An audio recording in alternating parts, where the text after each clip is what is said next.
اتوار کی شب پہلی ماہ رمضان 65 ہجری۔ عبد الملک بن مروان اپنے باپ کی موت کے بعد تخت سلطنت پر بیٹھا۔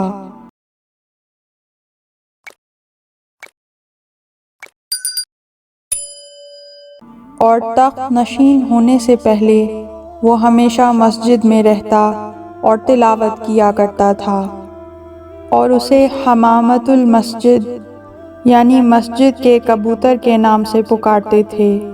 اور جب خلافت کی خبر اسے ملی تو وہ اس وقت تلاوت قرآن مجید میں مشغول تھا۔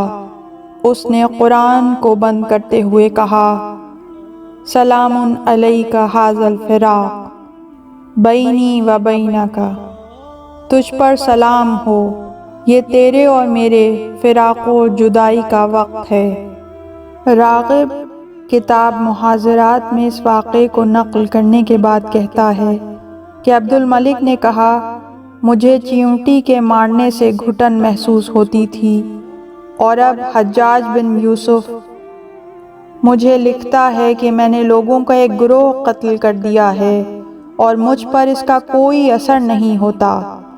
زہری ایک دن عبد الملک سے کہنے لگا: میں نے سنا ہے کہ تو شراب پیتا ہے۔ عبد الملک کہنے لگا: جی ہاں، خدا کی قسم، اور خون بھی پیتا ہوں۔ تاریخ سیوطی سے منقول ہے کہ ایک یہودی یوسف نامی مسلمان ہو گیا کہ جسے نازل شدہ کتابوں کا پورا علم تھا۔ جب اس کا مروان کے گھر کے دروازے سے گزر ہوا تو کہنے لگا: وائے اور ہلاکت ہے امت محمد پر اس گھر والوں سے۔ راوی نے کہا: امت کب تک ان میں مبتلا رہے گی؟ وہ کہنے لگا: اس وقت تک جب تک سیاہ رنگ کے جھنڈے خراسان کی طرف سے آئیں گے، کہ جس سے مراد بنی عباس کی سلطنت ہے، اور یہ یوسف یہودی عبد الملک کا دوست تھا۔ ایک دن اس نے عبد الملک کے کندھے پر ہاتھ مار کر کہا کہ جب تو خلیفہ ہو جائے تو امت پیغمبر کے بارے میں خدا سے ڈرنا۔ عبد الملک کہنے لگا: یہ کیا بات کرتے ہو؟ میری قسمت میں کہاں ہے خلیفہ ہونا؟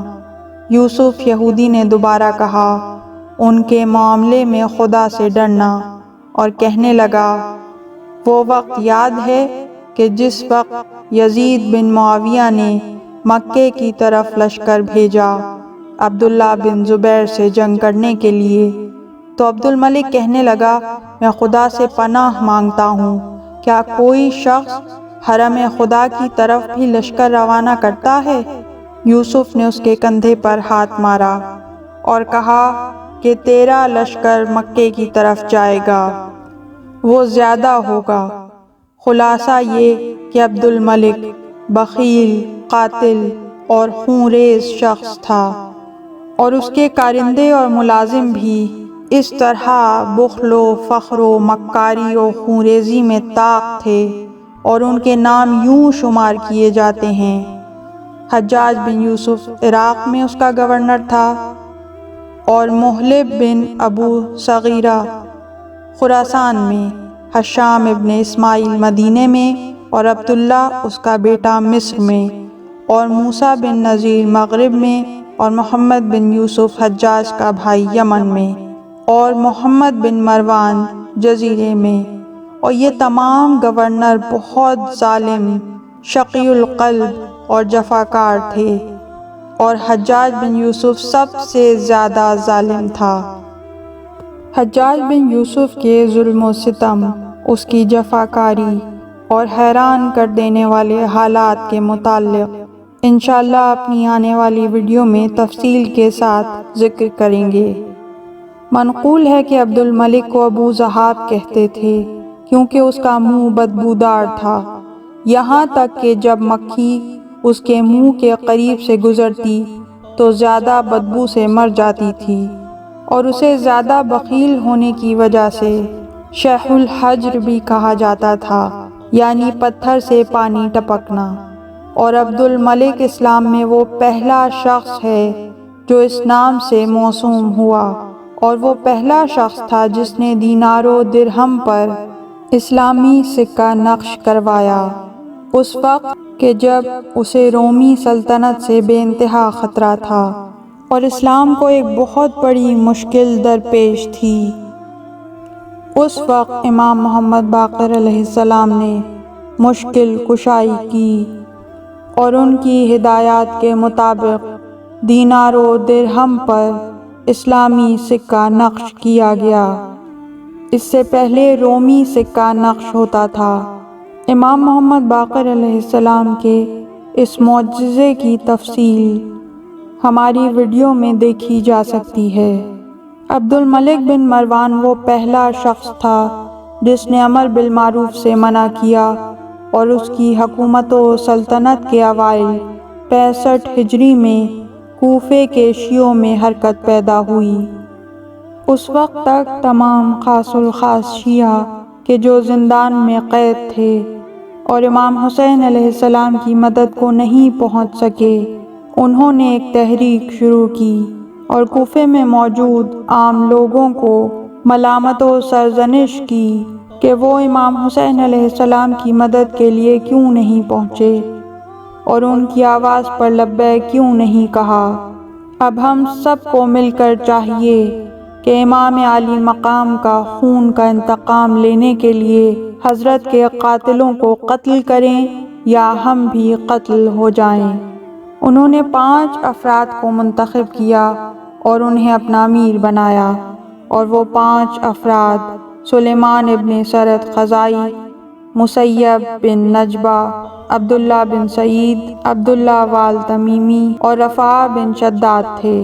پھر انہوں نے لشکرگاہ کو چھوڑا اور انہیں مختار نے اس کام سے منع کیا، لیکن انہوں نے اس کی بات قبول نہ کی اور وہاں سے چل پڑے، یہاں تک کہ عین وردہ میں جا پہنچے جو جزیرے کے علاقے کا بہت بڑا شہر ہے، اور عبید اللہ ابن زیاد جو کہ اس وقت شام میں تھا 30,000 کا شامی لشکر لے کر حسین بن نمیر اور شراحیل بن ذیلکلہ کی ہمراہی و ہمدستی سے جنگ کرنے کے لیے شام سے چل پڑا۔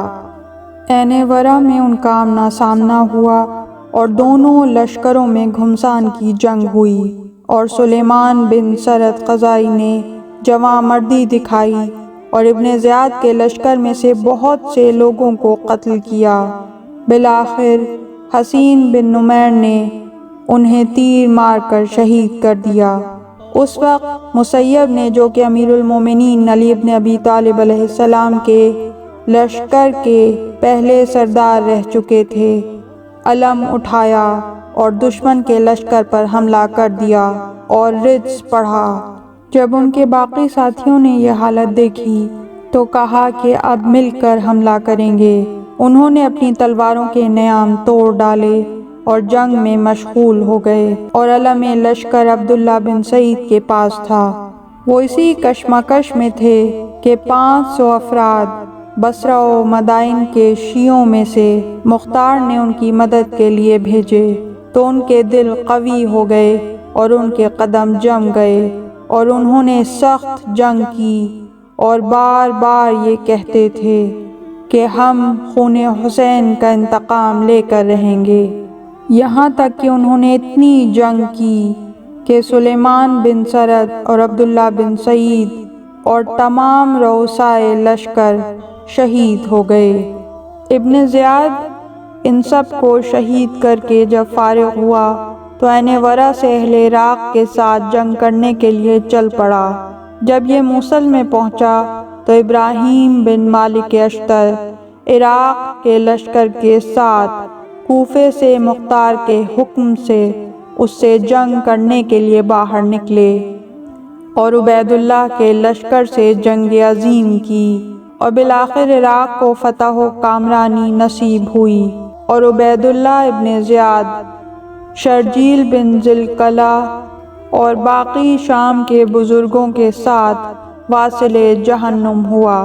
ابراہیم ابن مالک اشتر نے ابن زیاد اور دوسرے لشکر کے امیروں کے سر مختار کے پاس پہنچائے اور مختار ثقفی نے ابن زیاد کا سر مدینے میں امام زین العابدین علیہ السلام کی طرف روانہ کر دیا۔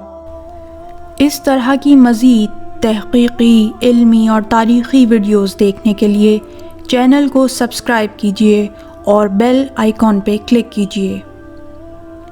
ویڈیو کو لائک کریں اور کامنٹس کے ذریعے بتائیے کہ آپ کو ویڈیو کیسی لگی۔ اگلی ویڈیو تک کے لیے خدا نگہدار۔